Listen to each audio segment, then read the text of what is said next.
ina mo, putang ina mo, yeah. Kala mo siguro ginaganda mo, di marunong makontento, binabalento ang sarili para lang makantot to. Puta dumi mo naman, yeah. Sige sama kayo ng lalaki mo, total parehas kayong mababango. Wala kang maluloko, sino ba ginagago mo?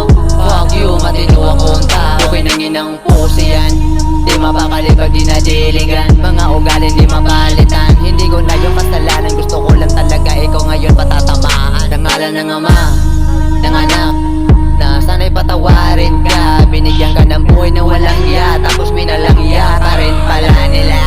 Yo, dapat sinabi mo sa'kin para mapadoble ko yung titi ko para dama mo. Di ba yan ang gusto mo? Yung tinitira ka palagi sa alaga mo, sa mahalagang parte mo.